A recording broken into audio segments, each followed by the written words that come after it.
You've made it to Chiro Hustle. Sit back and learn from the greatest influencers in the profession.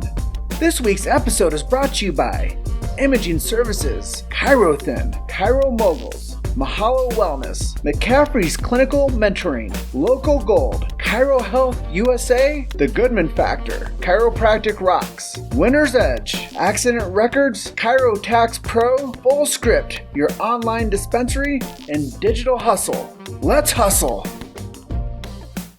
We're coming in with the Chiro Hustle Live. I'm your host, Jim Chester, and I have Drew Clark, and he is coming in from Naples, Florida.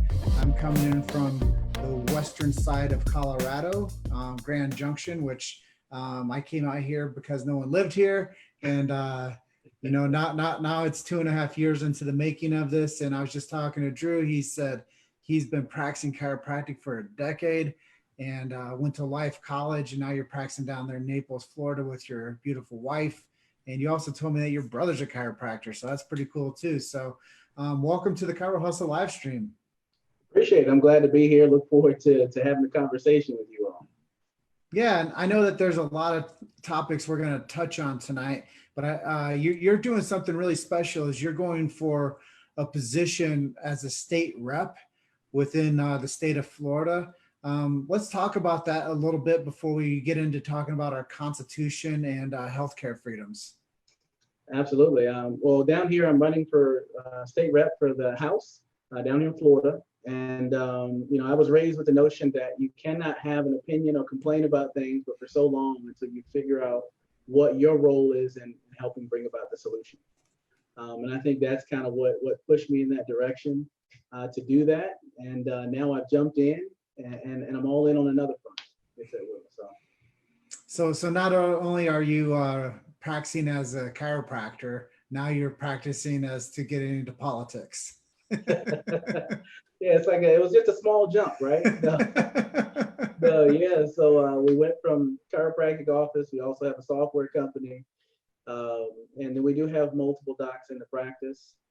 But yeah, now I've jumped into jumped into politics because I wasn't busy enough. I guess that's what it is. So let's turn the page back now. Let's talk about what's happening in our country and specifically our culture with the Constitution and healthcare freedoms. Well, I guess, this is kind of, I think, the one thing that kind of pushed me in the direction of what exactly are you going to do? What is your role? Because I looked at everything that transpired, over the last, let's just say 6 months at this particular point. And yes, I'm a chiropractor, but, I was Drew before I went to chiropractic school, if you will. I've been a citizen in this country before I became a chiropractor. Both of those things are very important to me. And I looked at decisions that were being made, and I felt like there were two things that happened. I'm a man of faith. So I looked at it and I saw what it looked like or what it appeared to be, decisions being made absent of consideration of faith. And then more importantly, and maybe not more important, but importantly, absent of constitutional considerations. And that's not the country that I want my kids to grow up in.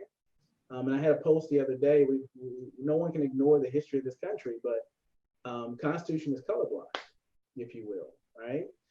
So the Constitution is not the problem. The people who try to apply it impartially are the problem. So I didn't want to sit back and do nothing. And I felt like if I sat back and remained quiet and did nothing on that front, then I was complicit in the problem. I was part of the issue. So that's what prompted me to move forward. You look at even what's happening up there in Colorado at this particular point, right? So we talk about healthcare freedoms. And you all are on the verge of losing the ability to choose and decide what you want to go into your body, the healthcare that you want to go into your body. And regardless of whether we all in this country agree on what should happen with regard to healthcare, I think we should all rest on the point that we all have the ability to choose and decide what is best for myself and my family, while I can still respect whatever decision that you've made for yourself and your family, especially if it's an informed decision. My only request is that we make informed decisions.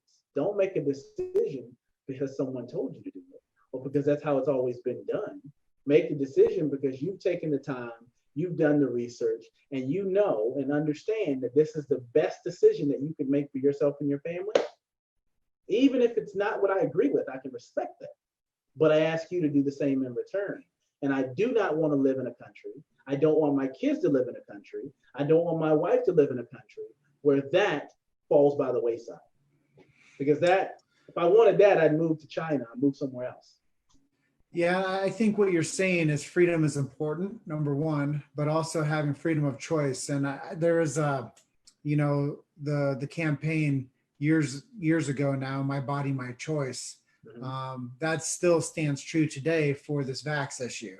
And I think that people have to understand the same thing applies. My body, my choice. We need to have our healthcare freedoms stood up for. And I commend you for working your way into a position of leadership to where we have somebody that's a voice within the natural health world that's going to say, I am not just a chiropractor, I'm a father, I'm a husband, and I'm a patriot, and I want to see everybody have choice. And once we remove that, then we've lost the tenets of this free society.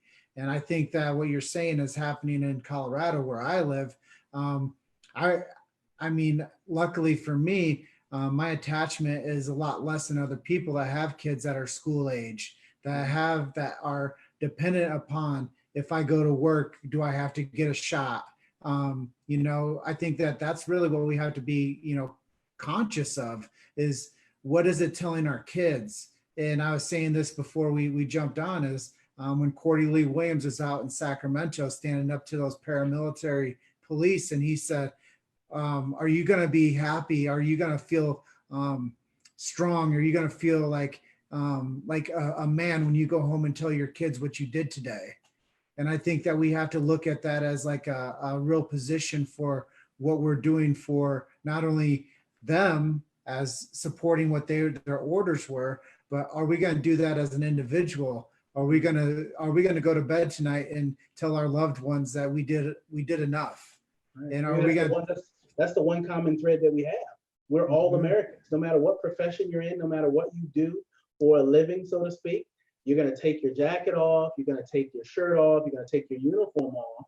And when you do that, you are an American citizen just like the rest of us. And are you going to be comfortable with the decisions that you made and what you enforced that day? Can you look your kids in the eye, your grandkids in the eye, so on and so forth? So wholeheartedly.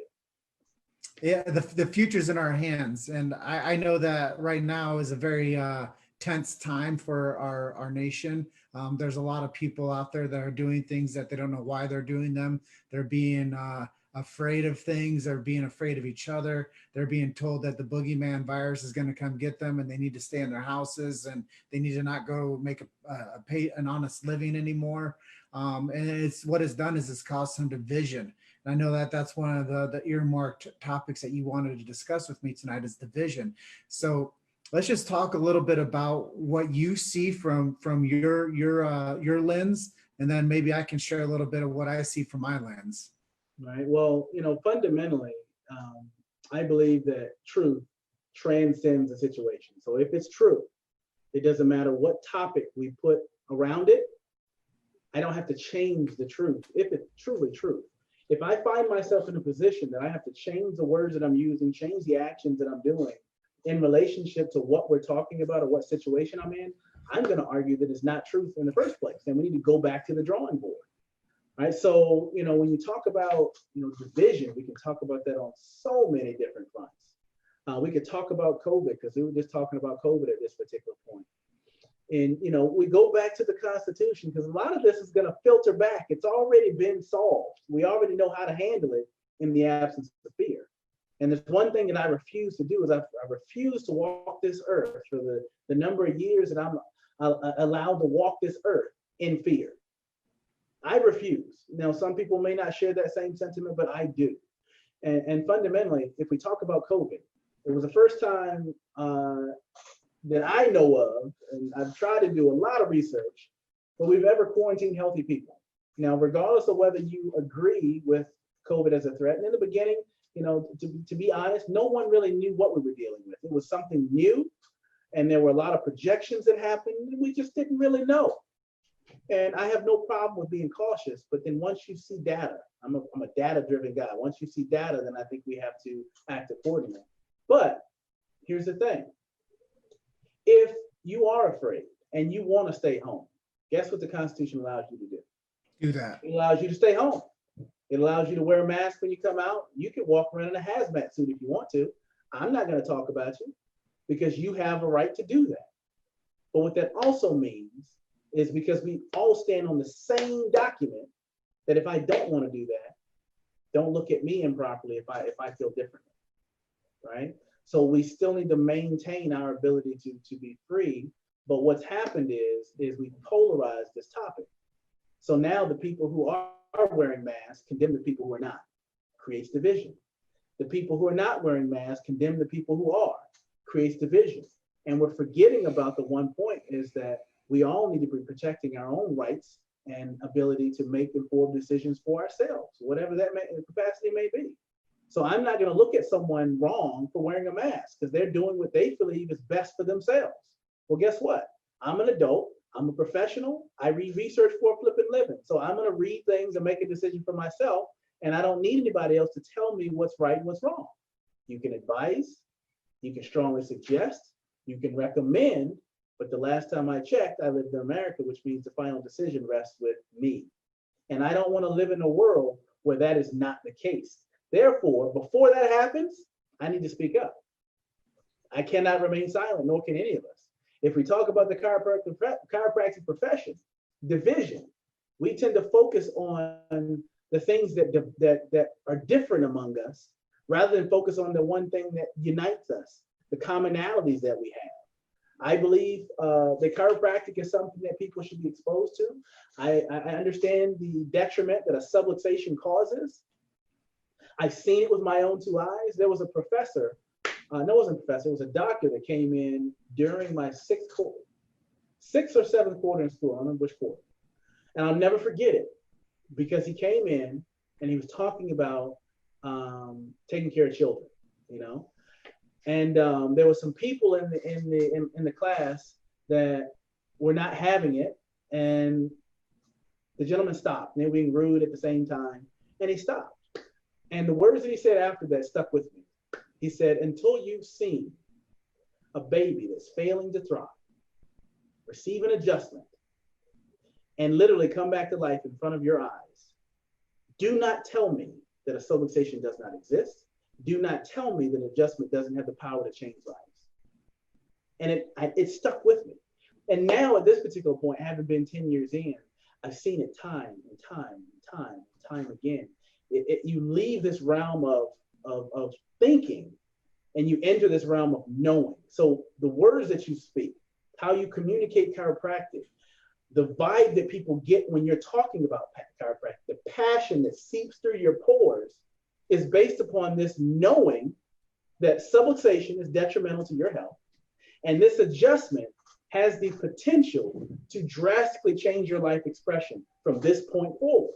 And if I know that, then I can't be quiet in that front.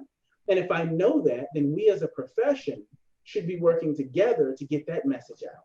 So I'm going to focus on commonalities. That means if you understand a subluxation, if you understand the power of an adjustment, and you deliver the goods on your adjustment and can prove it, then you are my best friend.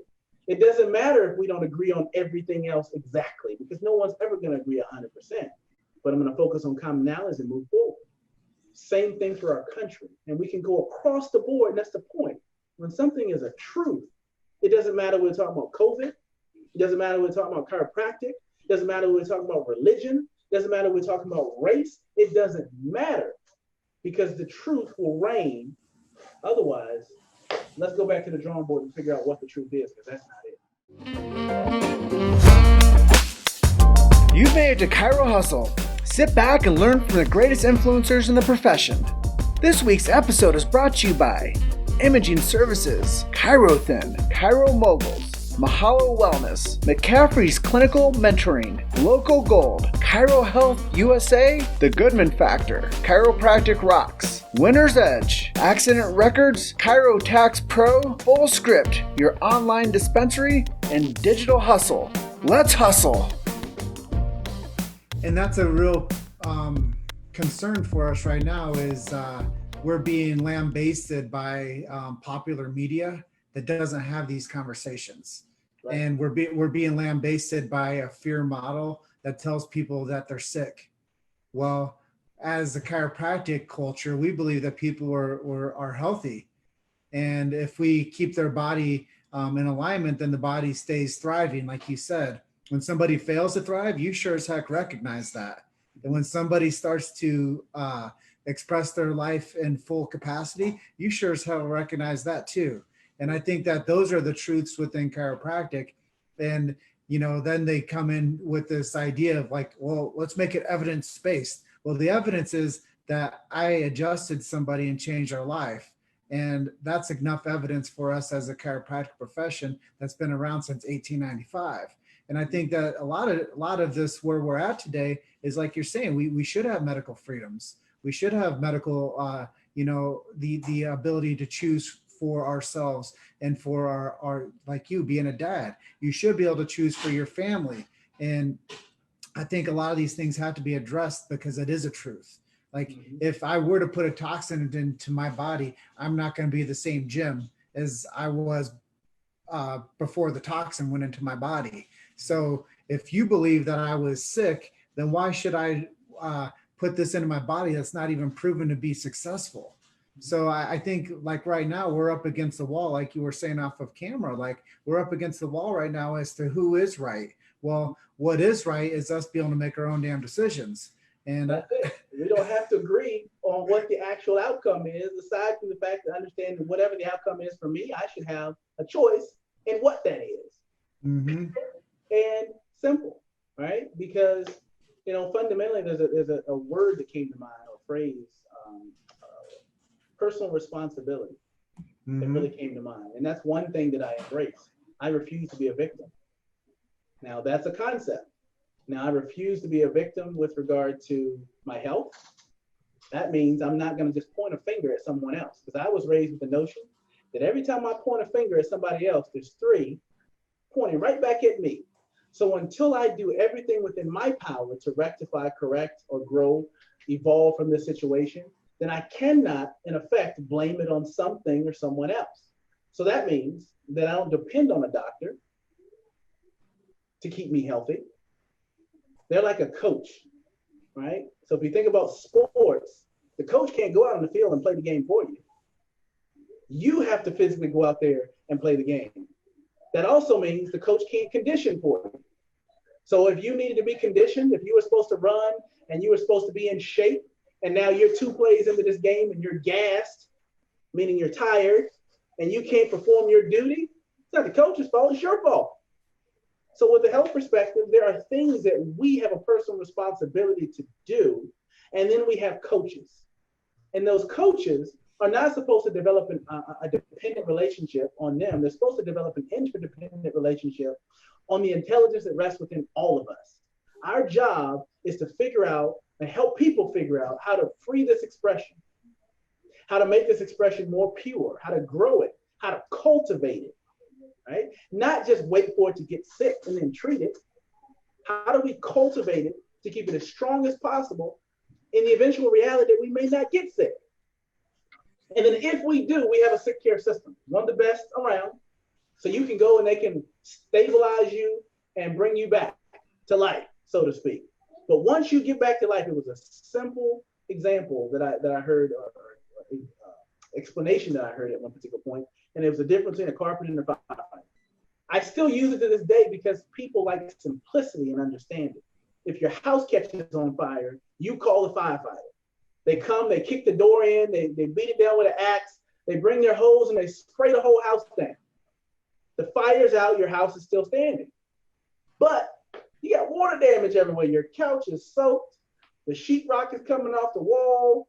Now, when you come home and you see that, the emergency has been dealt with. But you don't call the firefighter back. All they're going to do is come and kick another door down and spray more water. You have to call the carpenter. And the carpenter is the coach that's going to help you rebuild. It's going to help you build it stronger than it was before, hopefully. And if you're really smart, you'll get the carpenter in the very beginning who built the house. Because here in the state of Florida, I can build a house with wood or I can build it with cinder block. But when hurricanes come through here, I'm going to wish that I took the time to build that house with cinder block in the beginning with the carpenter.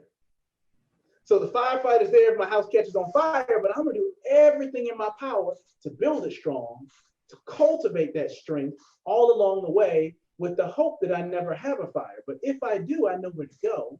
And then if I do, I know where to come back to ensure that I'm stronger than I was before. It's very simple. I say it's simply complex, but we can once again apply that across the board to everything because it's true. And when we have to repair somebody's health, that's personal responsibility. And you have to be an active participant in that as well. And a big part of what you were talking about is winning at the game of life. And health is a major component to winning at that game of life. And having a trusted resource like a chiropractor that can not only give the adjustment, but also the advice. That's the coach. And I think so many times people, they want to show up without playing. And they're like, well, I didn't play for 10 years now, and I'm in this big mess and I don't know how to train. And the chiropractor's well, hey, I'm going to do an exam and I'm going to see where you weren't training. And I'm going to tell you where you have some concerns. I'm going to shoot some x-rays and do some exams on you. And I'll tell you how we can start rehabbing you. Because a lot of times when people come into a chiropractor, they do come in like a burnt down house. And they're like, the whole house is about to collapse. Can you help me out? And you're like, well, I'm going to give you 2 weeks to fix it all. Yeah. Can you give me that one miracle adjustment? And you're like, yeah, I can give a miracle adjustment, but there's some principles in chiropractors. There's 33 of them. And there is something called limitations of matter. And if you come in and everything takes time to heal. So I think that when people think of chiropractic, they think of it as some type of like a miracle adjustment, and it is. And if you start it when you're little and you get those miracle adjustments from the time you're born to the time you die, yeah, your quality of life is going to be a much better quality of life, and your house is going to have less propensity to have little fires inside of it. But I think when people neglect themselves and they expect a chiropractor to be a miracle worker, yeah, chiropractors do save lives. And you should expect miracles when you get under good chiropractic care. But when we don't have personal responsibility and then we defer to the doctor to be like our decision maker, yeah, you're fighting in the wrong system. You're playing, but you're letting somebody else make the rules for you. And that's where personal responsibility comes into it. And that's why I give you so much respect and acknowledgement for going out there and getting into a position to work within local politics and to help with the state legislation and hopefully create more of a health care model rather than, like you said, a sick care model. And if people believed more in personal responsibility and the James Chestnut approach of the eat right, think right, move right concept, I believe in that too. I just believe the adjustment should come first. So we should all get adjusted and we should all eat right, think right, move right. And then we have BJ Palmer's utopia. And everybody's healthy, and we don't have to worry about some vaccine saving the world. We don't have to worry about the COVID boogeyman. Like, we have a healthier source, and it's not the seed, it's the soil. Right, and that's the one thing I do not want people to forget. So we can talk about personal responsibility. I'm gonna come back to that because we talked about it from a healthcare perspective, but it applies across the board because it's the truth. Yes, I want people to understand the power that rests within them and what that power is capable of. And I like to tell it from a woman's perspective because there's a miracle of birth. And I have 3 little girls at this particular point. Never would have thought that I have 3 little girls. So a bunch of estrogen running around my house. At this particular point, just to maintain some air of testosterone, I put on camo just to walk down through the woods, just so I can be one with the earth or something. But either way, for Father's Day, my wife made this comment today. She's like, well, this is what happens when you have 3 little girls for Father's Day. So they wanted to give me a bath and give me a facial. So they come in like, Daddy, we're going to give you a facial today. And I'm like, yes, That's exactly what I want to do today. You know? But that's three little girls. But anyway, I lost my train of thought. I'm sorry. But with regard to personal responsibility, I just jumped back on there because I don't know where I was going with that. I went too far off on that story, but we can talk about that with regard to finances, right? You can look at your accountant, you can look at your financial advisor. They're a coach. They can't do it for you, right? So you have to take responsibility for enacting policies in your household, in your life, where you're being fiscally responsible, if you will, right? We can relate that to religion, right? If whatever religion you may have, right? My wife is Jewish, and I'm Christian, so we can talk about a rabbi, we can talk about a pastor, but it's not that rabbi's job to do your work for you. They're a coach within this realm of what we're talking about. You still have to do the work. Same thing with me. The pastor can't do it. They're not supposed to help me develop a dependent relationship on them. They're supposed to be helping me develop an interdependent relationship between me and God. And they're the coach that sees that process through and helps egg it along, right? But it requires personal responsibility. And it doesn't matter what we talk about at this particular point. We cannot escape personal responsibility. And if we do, that's when problems begin. And people look at that and think it's find strength in pointing a finger. I think strength happens the other way. Strength comes from looking in the mirror and holding yourself accountable. Because when you can look in the mirror and hold yourself accountable, what you begin to realize is the situation you're in, the circumstance you're in, you put yourself there or contributed to being there. Let's just say it that way. But that also means if you can look in the mirror and hold yourself accountable, that means you have the capacity to change it, to alter it, to grow from it, to move forward. But until you look in the mirror and take responsibility first, you are powerless. So what makes you powerful is the ability to look in the mirror, to hold yourself accountable, not wait for somebody else to do it, and then grow past it. So let me ask you this. I know that you're positioning yourself to be a state rep. What's next for you?